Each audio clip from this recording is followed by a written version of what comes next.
Buenas tardes, doctor. Somos el grupo C. Está conformado por mis compañeros Boris Britson Calero, Doménica González Villón, Ashley Lamilla Plugas, Michelle Rodríguez Cabrera, Susi Silva Loor y Kerly Toro Salazar.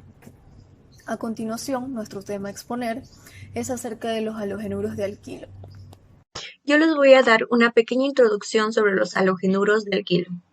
Los halogenuros de alquilo son compuestos que contienen halógeno unido a un átomo de carbono saturado con hibridación sp3. El enlace es polar, así como también pueden comportarse como electrofilos. Los halogenuros de alquilo pueden obtenerse mediante halogenación por radicales de alcanos, pero este método es de poca utilidad, dado que siempre resultan mezclas de productos. El orden de reactividad de los alcanos hacia la cloración es idéntico al orden de la estabilidad de los radicales, terciario, secundario y primario. Conforme al postulado de Lamont, el radical intermedio más estable se forma más rápido, debido a que el estado de transición que conduce a él es más estable.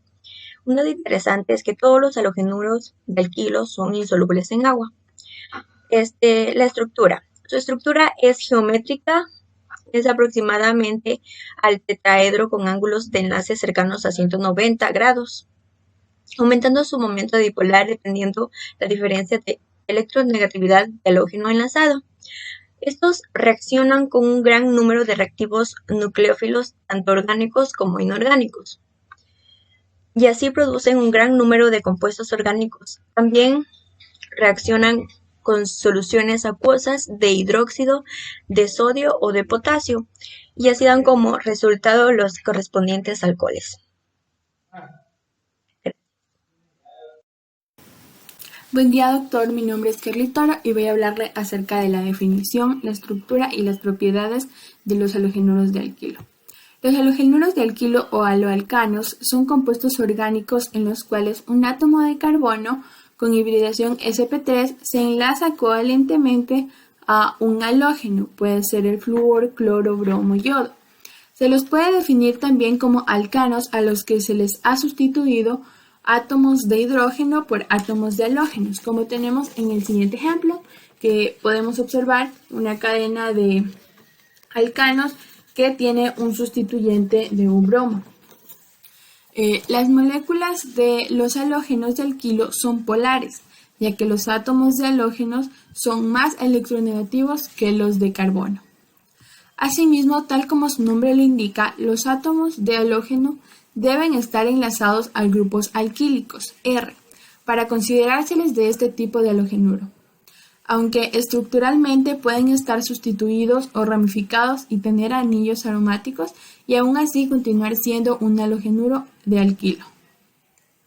En la estructura de los haluros de alquilo tenemos que su fórmula general es Rx, donde R representa al grupo alquilo o alquilo sustituido, como por ejemplo sería R el radical, y X representa al halógeno.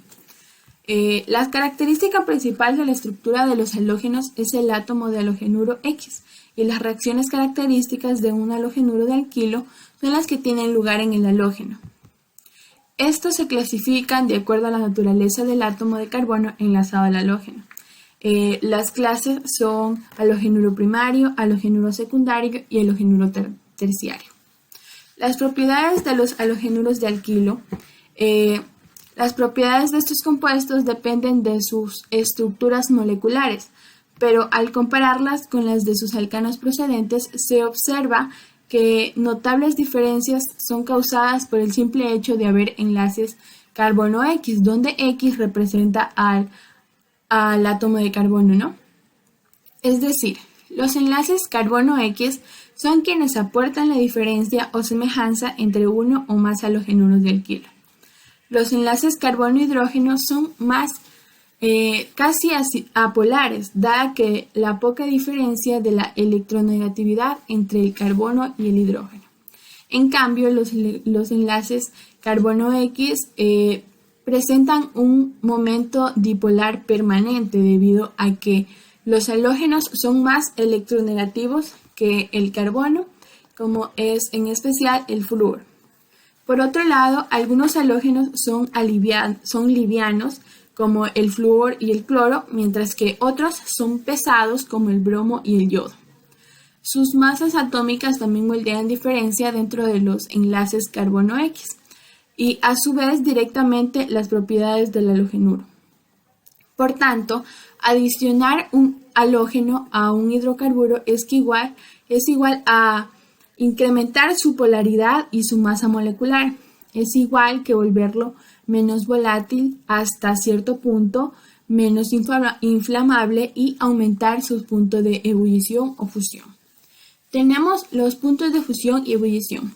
El tamaño de estos se muestra en orden creciente por el peso de los diferentes halogenuros, como es el flúor es menor que el cloro es menor que el bromo y así van ascendiendo. Entonces decimos que los halogenuros de alquilo que contengan átomos de flúor serán más livianos que los que tengan átomos de bromo o yodo. En la polaridad, como antes ya lo habíamos mencionado, los enlaces carbono X difieren de polaridad, pero en orden inverso al de arriba. Por lo que deducimos que en los enlaces carbono-flúor son más polares que en los enlaces carbono-yodo, como ya los estábamos explicando. Al ser más polares, los halogenuros RF tienen interactuar mediante fuerzas dipolo-dipolo, mientras que en los halogenuros R-bromo o R-yodo, sus momentos dipolares son más débiles y cobran mayor fuerza las interacciones rígidas por las fuerzas de dispersión del hondo. El poder disolvente. Como los halogenuros de alquilo son más polares que los alcanos, de los cuales derivan, incrementan su capacidad de disolver un mayor número de compuestos orgánicos. Es por esta razón que tienden a ser mejores disolventes, aunque no significa que puedan suplantar a los alcanos en todas las aplicaciones. Gracias. Nomenclatura de haluros de alquilo. La nomenclatura sigue las mismas reglas de la UPAC. En este caso, en el primer ejemplo que vemos, donde aparece bromo y cloro, que son haluros, ¿no? Y entre otros tenemos al flúor, tenemos al cloro, tenemos al bromo y tenemos al yodo. Bueno, lo primero es empezar a contar cuántos carbonos tengo. Tengo 1, 2, 3, 4, 5, 6, 7 y 8. Por tanto, mi compuesto será un octano, ¿no? ¿Desde dónde empezamos a contar? ¿Desde dónde ponemos la numeración? Bueno, tenemos que hacerlo desde el lugar, desde el lado donde estén más cercanos los sustituyentes. En este caso, estos haluros, tanto el cloro como el bromo, y empezamos a numerar 1, 2, 3, 4, 5, 6, 7, 8. Sí, tenemos los 8 carbonos y los hemos numerado de derecha a izquierda. Y escribimos, esto de aquí es un octano. Bueno, pero ahora los sustituyentes, ¿cuáles son? Son el cloro y sería un 2 raya cloro porque está en el segundo carbono. El otro sustituyente sería el bromo, ¿no? Vamos a cambiar de color y ponemos bromo. Sería 4 rayita bromo, guión bromo, así es. Y finalmente tenemos un metil en el quinto carbono, ¿no? Entonces lo marcamos y es 5-metil. Perfecto, entonces tenemos ya nuestros sustituyentes y podemos escribir en orden alfabético el nombre de nuestro compuesto. En este caso el bromo va primero, 4 bromo, luego va el cloro, ¿no? Cambiamos de color, ponemos guión 2, guión cloro. Y finalmente escribimos 5-metiloctano. Ahí nos estamos olvidando del ion si lo pusimos, y 5-metiloctano. Ahora bien, tenemos otro compuesto. Este otro compuesto tiene 2 carbonos, por tanto es un etano, ¿no? Es un etano. Y de la misma forma tiene como sustituyentes al flúor,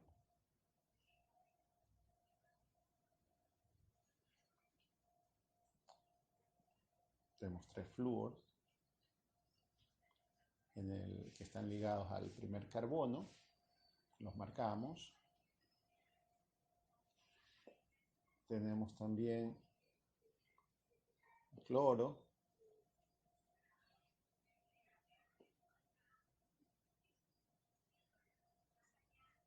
y también tenemos el bromo. Entonces tenemos trifluor, que está en el primer carbono, 1,1,1-trifluor.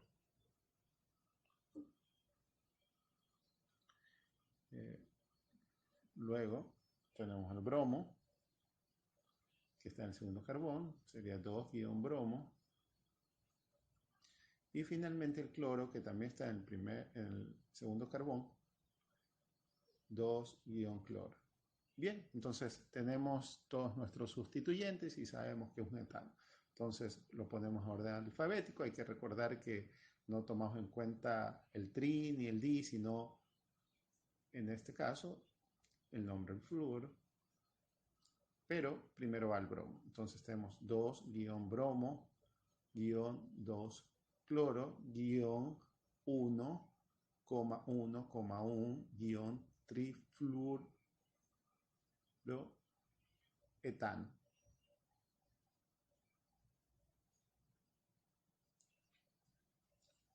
Así es. Buenos días, mi nombre es Doménica González y yo voy a hablarles sobre las reacciones de sustitución, SN1 y SN2. En características generales de las reacciones de sustitución SN1, los impedimentos estéricos hacen que los sustratos terciarios sean prácticamente inertes frente a los mecanismos SN2. Sin embargo, se puede observar que en estos sustratos reaccionan a velocidad importantes con agua, siguiendo una cinética de primer orden. Esta observación experimental implica proponer un nuevo mecanismo llamado SN1, que transcurre con sustratos terciarios y malos nucleófilos, hechos imposibles de explicar mediante los mecanismos SN2, por eso son muy importantes los SN1, como en este ejemplo que tenemos aquí. Los mecanismos de SN1 tienen un mecanismo por etapas. El primer paso se ioniza el sustrato por pérdida del grupo saliente, sin que el nucleófilo actúe formándose un carbocatión. En segundo lugar, se dice que el segundo paso es el neutrófilo ataca al carbocatión formado, obteniendo el producto final, como aquí podemos observar. El diagrama de energía en el SN1 se lo reacciona de manera global. Y en ese momento ocurre lo que es los mecanismos de los 3 pasos. Ya, en la estequiometría, en la SN1, este transcurre a través de lo que es el carbocatión plano, al que ataca al nucleófilo por ambas caras, dando lugar a una mezcla de estereoisómeros. El nucleófilo en SN1, dado que el paso es lento en la sustitución nucleófila unimolecular, la SN1 es la disociación del sustrato y el nucleófilo actúa en esta etapa haciendo la velocidad de la reacción que no dependa del nucleófilo. Los disolventes próticos favorecen la SN1. Los disolventes protóticos, como pueden ser el agua o los alcoholes, estabilizan los carbotoides por la interacción entre lo que es el oxígeno polarizado negativamente del disolvente y el carbono positivo. Las interacciones disminuyen la energía de activación en la etapa lenta, favoreciendo de esta manera la velocidad de las otras reacciones. Los mecanismos de reacción y sustitución en el SN2. Los mecanismos del SN2 el SN2 es conocido como la sustitución nucleófila bimolecular, la cual es una reacción concentrada, es decir, esta transcurre en una única etapa, no como en la SN1 en la cual se transcurre en 3 etapas. El mecanismo consiste en que el ataque del nucleófilo del carbono que contiene el grupo saliente, este carbono presenta una polaridad positiva muy importante. Es debido a que la electronegatividad de esto se debe a la electronegatividad del halógeno. Al mismo tiempo que ataca al nucleófilo, se produce la ruptura del enlace entre lo que es el carbono y el halógeno, obteniendo de esta manera el producto final. El diagrama de energía del SN2. En el diagrama de energía se representa la energía potencial frente a la coordenada de la reacción, y esta nos da un cambio energético que sufren los reactivos al transformarse en productos correspondientes. Durante el transcurso de la reacción, los reactivos aumentan su energía hasta alcanzar el estado de transición, formando el complejo activado. En este punto, el enlace carbono-nucleófilo se encuentra medio formado y el carbono grupo saliente está medio roto. En la estereoquímica del SN2, el ataque del nucleófilo al carbono que contiene el grupo saliente puede ocurrir de 2 formas distintas. En el primer paso, el nucleófilo puede aproximarse al sustrato por el lado en el que se encuentra el grupo saliente, el cual se denomina ataque frontal.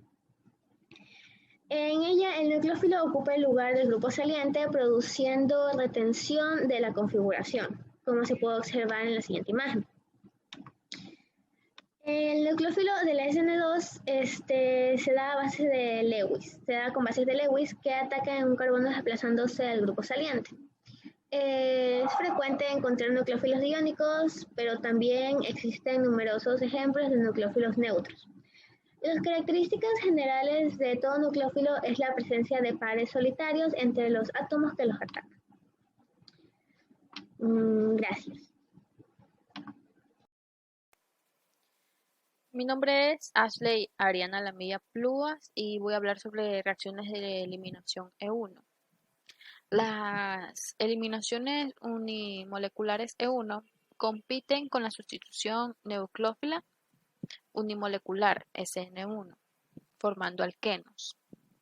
El comportamiento nucleófilo del agua genera el producto de sustitución SN1, mientras que el carácter básico da lugar al producto de eliminación E1. El mecanismo de la reacción E1 transcurre con los siguientes pasos. Etapa 1. Ionización del sustrato. Etapa 2. El agua actúa como base, destaponando el carbono vecino al positivo para formar el alqueno. Si el agua actúa como nucleófilo, da lugar a productos de tipo SN1. La escasa basicidad del agua hace que el producto de sustitución sea muy mayoritario. Por ejemplo, cuando el etanol, base débil y nucleófila débil, reacciona con un haluro de alquino, como el bromuro terbutilo. En este caso, el ataque nucleófilo está impedido por los grupos que rodean al carbono central. Por tanto, el alcohol, actuando como base, extrae uno de los hidrógenos de los grupos metilo exteriores. Ahora voy a hablar sobre reacción de eliminación E2, también conocida como el nombre de beta eliminación, porque el hidrógeno extraído está unido al carbono en posición beta. Los aloalcanos reaccionan con bases fuertes formando alquenos. En la eliminación biomolecular E2, la base arranca hidrógenos del carbono B y al mismo tiempo se pierde el grupo saliente. Es por ello una reacción elemental, cuya cinética es de segundo orden. La velocidad de la reacción depende de la concentración de la base y del sustrato. Por ejemplo, cuando el metóxido de sodio disuelto en metanol reacciona con el bromuro de terbutilo. En este caso, el ion metóxido es base fuerte y nucleófilo fuerte. Sin embargo, el ataque nucleofílico al carbono central está impedido por los grupos metilo que rodean al carbono central y por tanto solo se produce un ataque básico a uno de los hidrógenos de los grupos metilos exteriores. Esto lleva a producir el mismo producto que en el caso del mecanismo E1 con etanol, el 2-metilpropano. Gracias. Concluimos que la importancia de los halogenuros de alquilo se debe a su uso, a las aplicaciones industriales, a su abundancia natural y al tipo de reacción que los causó. Los haluros de alquilo son utilizados para producción de líquidos, anestésico en medicina, solventes en laboratorio, fabricación de colorantes de anilina, extintor de incendio y refrigerantes. Debido a esto es muy importante analizarlos, ya que nos puede servir a futuras investigaciones. Gracias.